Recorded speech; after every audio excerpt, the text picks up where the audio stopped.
En ese sentido, les agradecemos colaborar con los datos de asistencia y evaluación que está recolectando el personal de la organización.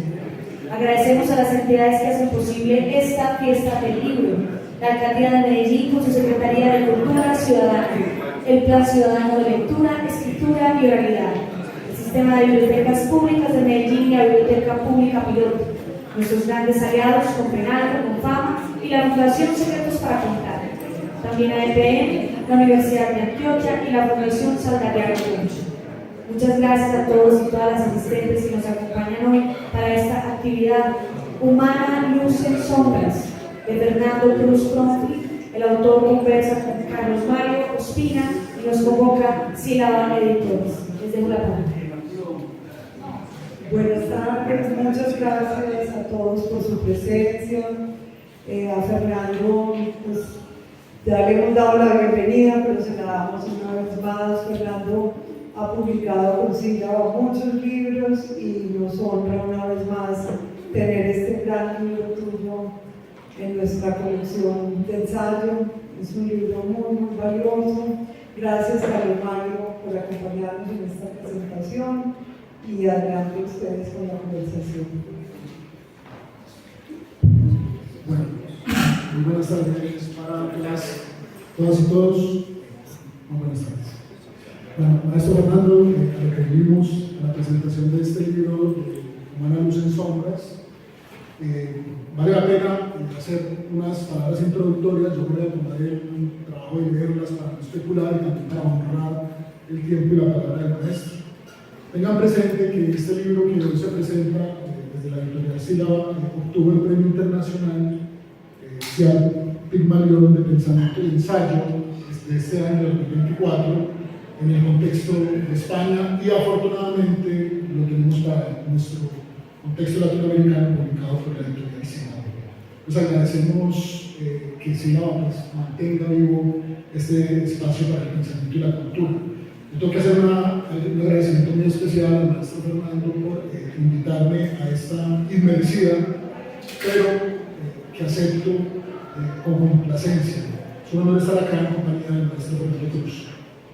Me referiría a él como maestro porque en las interacciones que la vida me ha permitido siempre he contado con la solidaridad del libre pensamiento y de su aleteo inspirador en espacios de diálogo y de formación de la administración, la contaduría pública y la investigación en el grupo de nuevo pensamiento administrativo del que fue coordinador por muchos tiempos el maestro Fernando. En estas interacciones hemos aprendido mucho, demasiado del maestro. No lo digo solamente yo, sino todos los que hemos tenido oportunidad de compartir con el maestro Fernando. Tengamos presente, recordemos que el maestro Fernando Cruz es doctor en Derecho y doctor honoris causa en Literatura, profesor de diversas universidades, en especial de la Universidad del Valle. También es investigador emérito de Conciencias, ganador de una cantidad importante de premios nacionales e internacionales de ensayo, cuento, arte, novela. Y por supuesto, un prolífico escritor que tiene hasta el día de hoy por lo menos 8 novelas, 2 libros de cuento, 2 de poesía, 6 libros de ensayo. Su novela La caravana de Gardel fue llevada al cine por el director Carlos Palau. Como decía Lucía ahorita, varios de los títulos del maestro pues, están publicados en la editorial Sílaba para que lo tengan presente todos los asistentes a este espacio. Agradeciendo pues, también esta presencia. Maestro, yo voy a decir unas palabras para darle entonces la palabra. En esta conversación pretendemos instalar, por supuesto, algunas ideas desarrolladas en el extenso libro, hay que decirlo, en el extenso libro del maestro. Sería apenas un abrebocas en sentido literal. Es entonces preciso que en lo sucesivo pues, el maestro pueda contarnos todo lo que ha llevado y conllevado ser artífice de estas escrituras, como él las nombra en el texto. Además, ustedes han venido pues, a escuchar al maestro, ¿cierto? Anticipo, hay mucho para destilar, ¿cierto? Que sería una tarea en algún sentido inagotable para este pequeño espacio, pero seguro se dejarán instaladas algunas de sus principales ideas. El maestro ha dicho en el mismo libro que lleva 6 décadas pensando los temas que aquí nos convocan. Y esos temas les ha dado la vuelta, los ha rumiado, los ha conversado con los amigos de las letras, de la literatura, pero también sus amigos y amigas de carne y hueso con los que he tenido la oportunidad de compartir todo este trabajo. Yo me atrevo a plantear, simplemente como un lector, no quizás el más avanzado, pero sí como con un interés muy grande en lo que plantea el maestro, que asistimos a una escritura ensayística que me parece que está escrita en alguna medida en espiral. No sería el espiral del que hablaban ayer cuando el maestro presentaba el libro del profesor Michael Valencia, pero sí como con la idea de que se van reiterando unas tesis y a esas tesis se van eslabonando nuevos elementos que nos van produciendo un gran asombro, tanto como el mismo maestro lo expresa, es decir, como esas epifanías que van llegando para poder construir los argumentos de estas preguntas que son tan hondas, pero también como una suerte de didáctica que me parece que nos permite, a partir de cierta reiteración, comprender la densidad, la complejidad en el mejor sentido del término, y con ello la comprensión, creo que en ese sentido areniano de a qué vinimos, a tratar de comprender esas grandes preguntas, maestro. Y quienes hemos leído al maestro sabemos que él es un usador de una muy buena escritura poética, y en este caso, reitero, hay un trabajo profesional también para poder invitarnos a comprender estas dinámicas que tienen que ver con una perspectiva antropogenética y sin duda, para mi gusto, filosófica sobre el sentido del humano. Maestro, yo me callo, entonces hago una pregunta o instalo una inquietud alrededor del nombre del libro. Cuando hablamos de lo humano, entonces, ¿qué serían las luces? ¿Qué son las sombras? Y esa otra palabra que usted utiliza, que es lo umbrío, ¿cómo aparece el umbrío ahí en esa relación? Bueno, muchas gracias a todos. Y yo quiero pues hacer un pequeño acápite de gratitud. En primer lugar, y de manera muy especial, a Luis Fernando Peláez. Él es el autor de esta hermosísima obra de arte que ilustra la portada.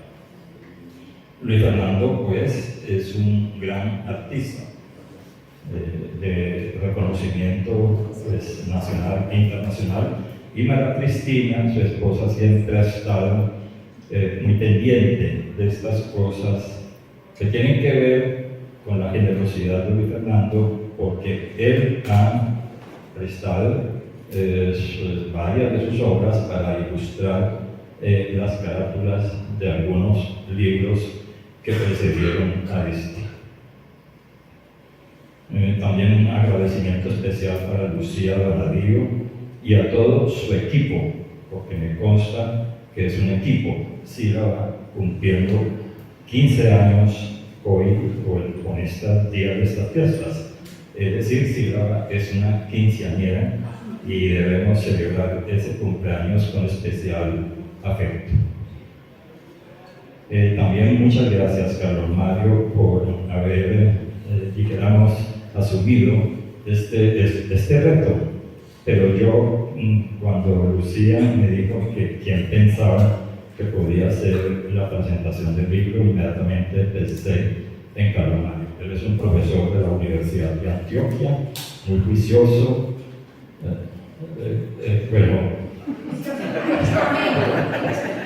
muy juicioso como intelectual, eso hay que aclararlo, y tuve total confianza porque ya en la Universidad de Antioquia él presentó un libro de poemas, Abismo de Origen, y pues allí la pregunta era cuál era el abismo, ¿no?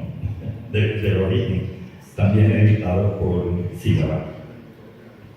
Mención especial, William. William es un profesor compañero de la Facultad de Administración, porque parece mentiras, pero yo trabajé toda mi vida, 42 años en una Facultad de Administración. Esto es insólito, ¿no? Es como para Ripper. Pero en cursos muy queridos por mí, entre ellos un curso de Ciencias Humanas para estudiantes de maestría y doctorado. Y este libro, Humanismo en Sombras, también tiene como ese precedente, ¿no? Académico, que pues consistió en haber ofrecido seminarios de, yo pienso, muy buen nivel teórico, que los estudiantes recibieron siempre también muy agradecidos, a pesar de que estaban estudiando una carrera como esa. Entonces, gracias a William, que viene de Cali y ha comprado pasaje. Ojalá estas intervenciones de ayer y de hoy compensen ese esfuerzo. Bueno, y a lo demás, por supuesto, no puedo dedicarme a individualizar.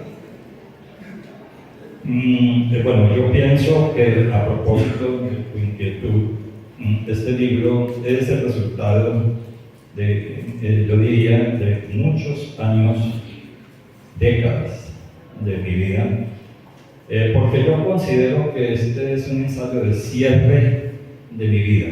Desde mi vida, pues, escritural en términos de un ensayo de largo aliento, porque es 7 años, ¿no?, escribiendo este libro, y yo no voy a tener otros 7 años para escribir un libro de estas características. Además, yo creo que aquí hay un vaciamiento de una preocupación de décadas, ¿no? Es la preocupación por encontrar no la superioridad humana, de eso siempre me he cuidado, sino la especificidad humana en el conjunto de la naturaleza.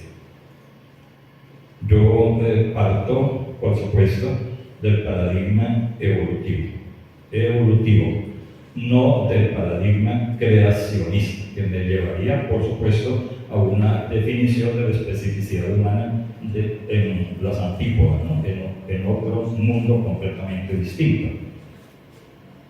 Bueno, entonces, en mi vida académica ofrecí un seminario de ciencias humanas que empezaba por un texto de Heidegger. Y allí, en ese texto de Heidegger, es un seminario ofrecido por él. Como ustedes saben, que fue uno de los pensadores más significativos del siglo XX y que sigue inspirando pensadores como Giorgio Agamben, que fue alumno, y Schulhan incluso hizo su tesis, ¿no?, sobre Heidegger. Y allí, en ese seminario, como era su costumbre, esto lo escribo ahí en el libro de Heidegger, era un seminario de filosofía. Y entonces lanzó a los estudiantes una pregunta, ¿qué es la filosofía? La dejó planteada. Y enseguida él mismo contestó, era parte de su costumbre. Digo, pues es una cosa que hacen los seres humanos. Uno pudiera decir lo mismo, ¿qué es la literatura? Pues es algo que hacen los seres humanos. Es la tecnología, la ciencia, ¿no? Bueno, pero la filosofía tiene una especificidad. ¿Qué es la filosofía? Algo que los seres humanos hacen. Pero la pregunta siguiente fue tenaz. Ya sabemos que la filosofía es algo que hacen los seres humanos. Pero, ¿qué son los seres humanos? ¿Qué son los seres humanos? Antes de responder la pregunta ¿qué es la filosofía?, entonces ocupémonos de resolver qué son los seres humanos. Y bueno, ese seminario transcurre alrededor de eso, ¿no? Intentando definir qué son los seres humanos.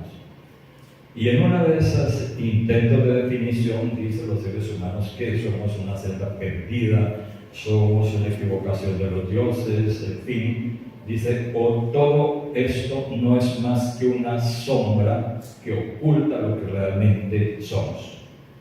A mí me interesó, y este libro se ocupa de eso, con toda la modestia del mundo, de identificar en qué consisten esas sombras y de dónde vienen esas sombras que ocultan a nosotros mismos, ¿no?, lo que somos. Y bueno, entonces ese es el libro, un esfuerzo por identificar esas sombras de las que habla Heidegger, que yo las comparto, y además de averiguar de dónde vienen. Y eso es lo que me lleva a hacer el seguimiento a lo que sucede con una criatura de la especie humana que nace y qué es lo que a esa criatura le sucede a partir del momento mismo de su nacimiento, incluso desde antes, ¿no? Porque desde antes ya le preparan el escenario, ¿no? La ropa que le van a poner y la cuna donde va a estar, y le van preparando el nombre que lo va a ocupar toda la vida para decir quién es. Porque uno siempre dice, yo soy fulano de tal. Aquí mismo lo estamos viendo. Pero no sé de qué habla Mario. Sí, creo que ahí pega una expresión que usted acuña en el texto, es justamente en ese proceso, la configuración de una factoría tecnológica. Que usted dice en el texto, y también lo hemos conversado en otros espacios, esa frase de Agamben de el hombre es el animal que ya no es, ¿cierto? Entonces conecta con el sentido de usted proponer una revisión de esa expresión a partir de ese fenómeno del ingreso del niño y de ahí en adelante todas las formas que adquiere esa factoría antropológica. Creo que esa parte la podemos ampliar. Sí. A ver, obviamente este libro es un libro que nace acompañado, como tiene que ser, de manera responsable, intelectualmente hablando, acompañado de los autores que se ocupan de este asunto, y autores pues de punta, digamos así, ¿no? Uno de ellos es Agamben, Giorgio Agamben, que fue, entre otras cosas, discípulo de un seminario de Heidegger. Bueno, entonces, del animal al hombre, o del hombre al animal, que es un libro de Agamben, Agamben dice, intentando encontrar la especificidad humana, que el ser humano es el animal que ya no es. Bueno, aquí ya hay una aproximación. El hombre es el animal que ya no es. ¿Que ya no es qué? Que ya no es un animal. Bueno, yo no estoy de acuerdo con eso, porque el animal humano nunca deja de ser un animal. Solo que podrían, digamos, completarse las frases de Agamben de esta manera: el hombre es el animal que ya no cree ser un animal. Porque eso es el grueso de la tradición, según la cual el ser humano cree que no es un animal. Aceptar la condición animal no es fácil, ¿no? Pero es demasiado evidente, ¿no? La animalidad humana. No sé, Carlos Mario, si esto es suficiente en términos de la frase de Agamben. Claro que aquí tenemos que hacer síntesis, ¿no? Pero es eso. Yo creo que Agamben no dice todo, y estamos hablando pues, de un gran autor de nuestro tiempo. No dice todo cuando dice el ser humano es un animal que ya no es. No, es un animal que sigue siendo un animal, pero cree no serlo. Y cree no serlo por las sombras, precisamente, que ocultan su animalidad. Ya veremos cuáles son. Yo creo con eso que iba a comentarlo, porque No se oye claro. Vale, sí. Bueno, que esa factoría empieza a construir ese proceso de oscurecimiento de esa realidad que es esa realidad humana.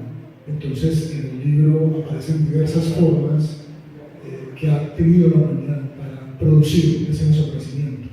La religión, el proyecto de la ciencia construido desde la modernidad, el goce efímero, si nos ubicáramos un poco en la contemporaneidad del culto al cuerpo.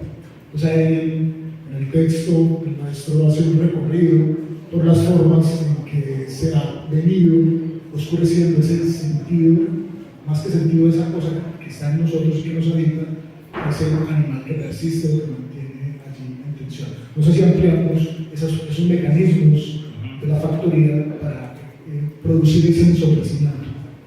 Sí, mire, yo creo que esto es algo, lo que voy a mencionar, es algo que ocurre cada que nace una cría de la especie humana. Yo, pues, como dije hace un rato, me ubico en el paradigma evolucionista. ¿Qué quiere decir eso? El ser humano, y esto está, pues, digamos, súper probado por la genética y la antropología, el ser humano proviene de un proceso mutacional ocurrido en el grupo de los primates. Nosotros tenemos parientes primates, digamos, muy conocidos, ¿no? Cuando uno va, pues, a un zoológico, uno ve los primos hermanos, pero no los reconoce como primos hermanos. Pero ese no es el debate. El asunto es que hubo varias especies humanas, porque es que hablar de los primates es hablar de la familia de los primates, pero hablar ya del ser humano es hablar de una especie entre la familia de los primates. Y hubo, junto con la especie sapiens, junto quiere decir que coexistieron algunas otras variedades humanas, ya humanas, muy conocidas. Los neandertales, por ejemplo, que salieron de África hacia el norte, ocuparon España, Francia, por ahí, y ellos son los autores de los dibujos rupestres, ¿no? De los bisontes heridos en los muros. Pero también otra variedad que tomó la ruta de Alemania y Europa Central, que fueron los cromañones. Estos son especies humanas, ¿no? Diferentes de la especie sapiens, de acuerdo con los genetistas. Porque es que, miren, cada que aparece un buen juego de huesos fósiles, hay que volver a barajar, ¿no? Porque resulta que también eran humanos. Y entonces el reto de la antropología consiste en encontrar, pues, qué es aquello que hace concluir, pues, que algunos fósiles correspondían ya a un ser humano. No hace mucho Johannesburgo, en África, ¿no? Se encontraron unos fósiles que fueron denominados el Homo naledi. Y los antropólogos dicen que ya eran humanos porque enterraban a sus muertos. Ese es como un criterio, ¿no? Bueno, yo pienso que el criterio es más sólido hasta hoy, es que el ser humano es humano porque es un animal de lenguaje. Eso es como un rasgo, digamos, muy sólido. Pero bueno, entonces, cuando nace un niño, un bebé, de la humano, pues, lo que nace es un animalito, me disculpan, ¿no? Si tienen niños pequeños, es un animalito de la especie sapiens, biológicamente hablando. Pero no es suficiente, es una condición necesaria, nacer de la especie humana, ¿no? Lo que ha nacido con un chimpancé no es un león, es una criatura humana, sapiens de la especie pues, humana. Pero no es suficiente. Se necesita algo más. ¿Y qué algo más? Es traer a esa criatura a la humanidad. ¿Quién se encarga de hacerlo? Esto es una tarea de todos los días a los ojos de todo el mundo y nadie lo puede ver. Los padres, padre, madre, o a veces digo la madre y el que dice que es el padre. Los parvularios, los jardines infantiles, todo eso se apodera de la criatura que ha nacido. ¿Para qué? Para traerla a la humanidad. Y es casi con desespero que se hace esa tarea. Y entonces yo pienso que ese desespero tiene motivaciones inconscientes, es porque es terrible que se quede así. Entonces, ¿qué hay que hacer? Hacerlo hablar. Y esa es la tarea. Entonces, la madre, y el otro papá. Y hasta que el niño dice, a los 9 meses dice mamá, y los padres creen que está diciendo mamá. Y le hacen una fiesta, fotos y todo, ¿no? Pero la graban hoy, la primera palabra. Miren, la primera palabra es el primer paso cierto de que el niño está saliendo de la animalidad. Y ese es el alcance de la primera palabra. Y luego el primer paso, ¿no? Y por ahí, el ingreso del niño, de esa criatura primate que ha nacido en el mundo simbólico, en el mundo del lenguaje. Y bueno, la tarea, la factoría antropológica, que es la familia y luego la escuela y todo, ¿no? Hay todo un aparato que se vuelca sobre la criatura para no dejarla ser solo un animal. Entonces, ese animal, según Agamben, ¿no? Que ya no es, pues hay cierta razón, ya no es un animal totalmente.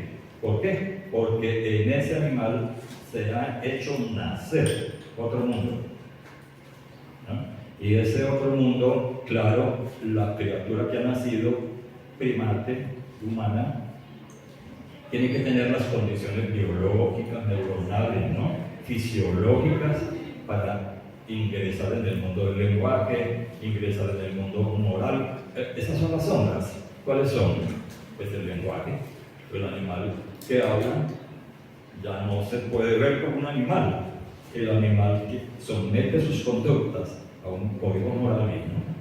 Entonces, aquí pues hay que ir despacito porque ya nosotros no tenemos, es decir, nuestros instintos heredados ya no se ejercen de manera instintiva, sino que se ejercen acotados por preceptos morales, lo cual hace decir que nosotros no tenemos instintos o conducta instintiva, sino comportamientos morales, ajustados pues a cánones.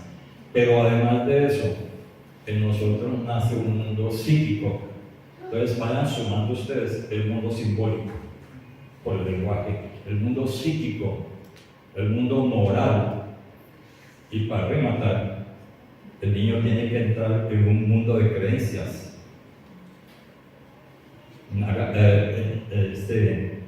Harari dice, Noah Harari, ¿no? Dice, la mayoría de la vida de un ser humano ocurre en una confusión entre lo que existe y lo que no existe. Y es verdad. Entonces, imagínense ustedes un animalito que ya crece, que vive en un mundo de palabras, en un mundo simbólico, aquí estamos, ¿no? En eso, que vive atrapado por un nombre que tiene que defender el resto de su vida para demostrar quién es, ¿no? Cada uno de nosotros, un hombre que además vive en un mundo psíquico que no es una cosa, sino que es el manejo de los pronombres. Yo, tú y él. Ahí hay algo que Daniel Robert Dufour, que es un psicoanalista, denomina la trinidad de los pronombres. Entonces yo es quien dice yo. Yo es quien dice yo. Es decir, pronuncia la palabra yo. Yo no es tú, ni es él. Es decir, el yo es un campo de relaciones, no es una cosa. Y eso me lleva también a decir que lo humano que nosotros tenemos no es una cosa, sino un campo que se crea en la conjunción entre la animalidad y ese mundo que he mencionado, y que en el libro, pues, para encontrar una palabra que lo sintetice, denomino espiritualidad, pero no en un sentido metafísico o espiritualista o religioso, sino en un sentido laico. Espiritualidad es el lenguaje, espiritualidad es el mundo moral, espiritualidad es nuestro psiquismo, espiritualidad son nuestras creencias imaginarias, espiritualidad es nuestro conocimiento científico. ¿Sí? Sí, maestro. Maestro, ese fenómeno de transmigración, tengo que confesarlo, me evocó por mucho proceso de la lectura del libro un relato muy corto de Kafka que se llama Informe para una academia. En el Informe para una academia, Kafka relata cómo hay una transición de la naturaleza simiesca, de un relato pues, analógico, metafórico, hacia la humanidad, como todo ese proceso que él vive, obviamente un detalle muy superficial comparado con la hondura del libro.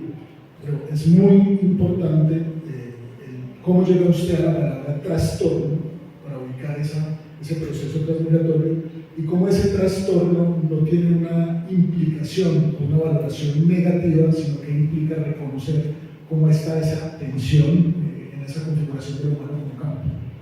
Sí, miren, sí, gracias, Carlos Mario. Miren, un animalito de la especie humana que sufre semejante intervención para sacarlo de la animalidad pura, porque nunca se sale de la animalidad. Y por lo tanto, esa cría humana que tiene que ingresar desde el mundo del lenguaje simbólico, de Yekadí, el mundo oral, etc., ¿qué le pasa? ¿Se queda tranquilo o es un animal trastornado? Yo dudé mucho de utilizar la palabra trastorno porque yo sé la carga semántica negativa que arrastra. Entonces, antes de decidir que esa era la palabra, ¿no?, que podía usar, miré en el diccionario. Como ustedes saben, el diccionario es no sé, como ese mundo de signos en donde encontramos la significación de los signos. Entonces miré y dice trastorno, modificación o alteración que sufre la esencia de una cosa. ¿Qué es lo que ocurre con este proceso que también llamo transmigratorio, ¿no? Es una transmigración.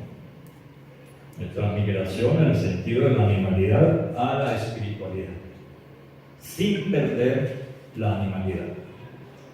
Entonces, un trastorno, bueno, a ver, ¿qué quiere decir eso? Pues que la esencia humana animal de origen sufre una modificación, una alteración. Pero miren, esto está registrado incluso por las tradiciones espiritualistas, cuando nos dicen que el ser humano es cuerpo y alma. Es como si tuviéramos dos cosas. Y desde la antropología, Claude Lévi-Strauss dice que el ser humano tiene dos naturalezas, la naturaleza animal y la naturaleza cultural. Y así, y eso se queda así, ¿no?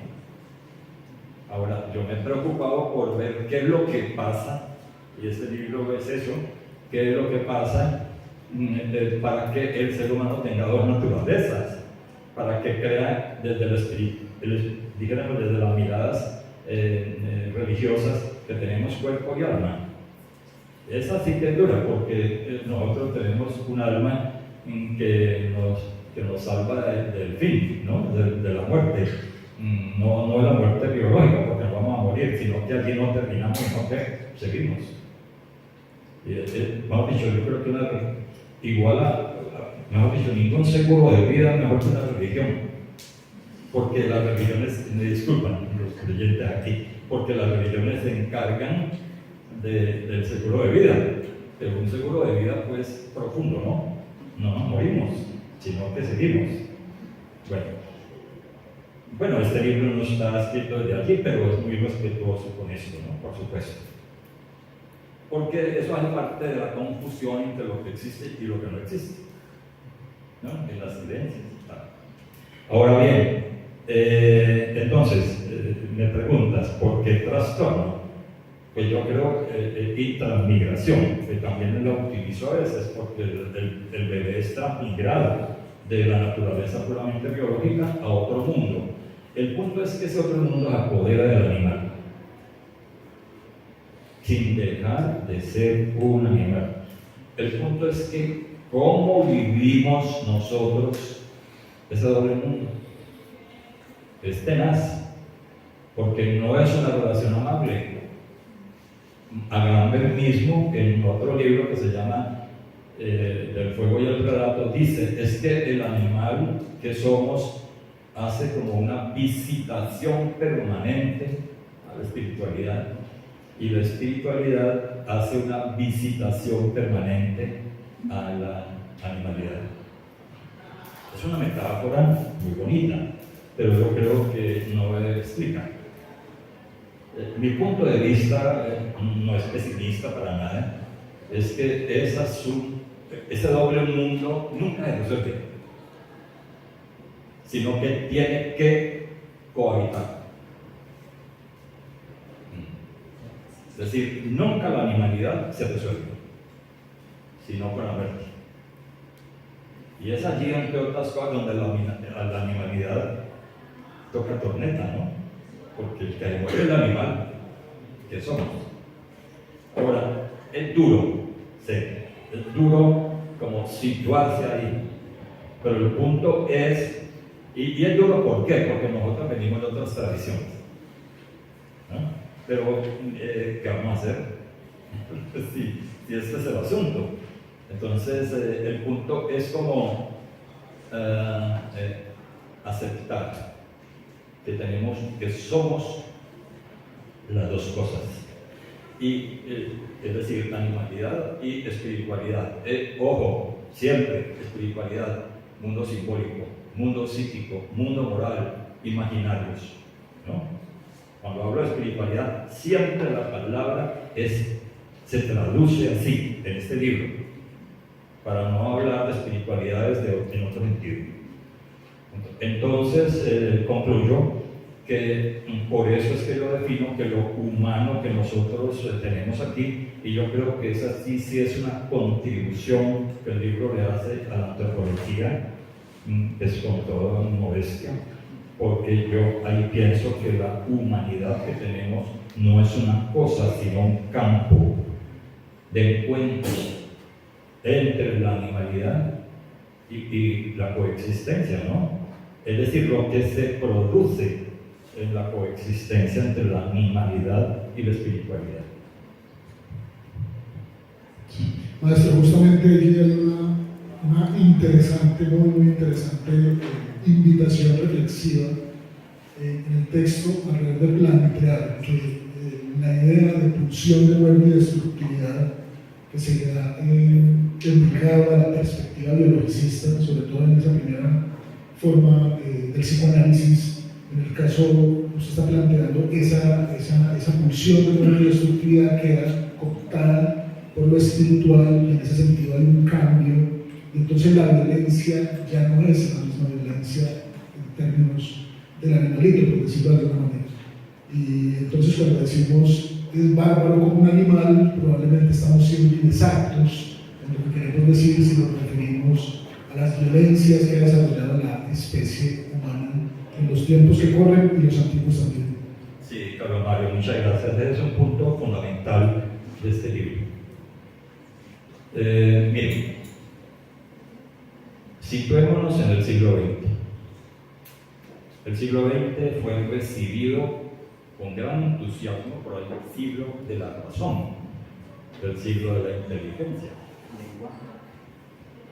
1914, Primera Guerra Mundial, terrible, hasta el 18. Y luego viene la Segunda Guerra Mundial, terrible.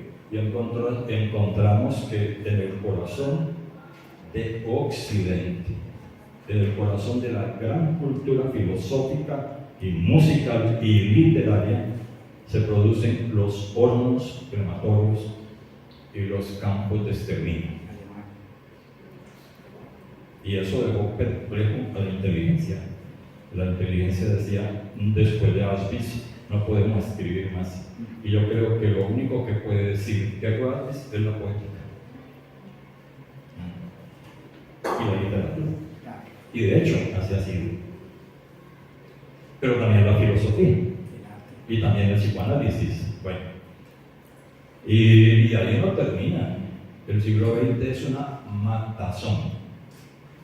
También un gran siglo de ciencia, de avance tecnológico, en fin, los dos lados, ¿no? Ahí. Y el siglo XXI sí que comienza bonito, ¿no?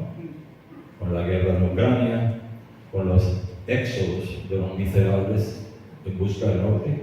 El siglo XXI va a ser el siglo de las migraciones. Y ya lo estamos viendo. Y entonces el gran mundo desarrollado produce la miseria que migra. Y la solución, una paradoja.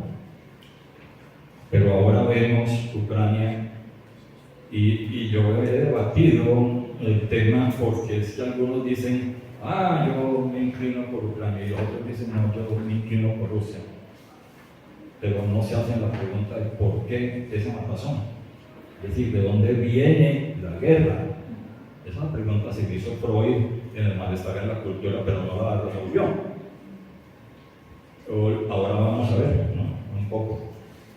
Bueno, para resumir, el tiempo se nos agota. Miren, mi punto de vista es que nosotros heredamos de los primates y en general del reino animal la agresividad y la violencia. Resulta muy duro aceptar que nosotros somos carnívoros. ¿Qué quiere decir eso? Que no somos cazadores. Ahora no cazamos porque vamos al supermercado, pero traemos pollos descuartizados y pedazos de cerdo y pedazos de animales. Hace unos milenios los teníamos que cazar. Esa era nuestra. Pero no solamente cazábamos, sino que éramos cazados. Éramos carne, alimentos de otros animales, en estado de naturaleza.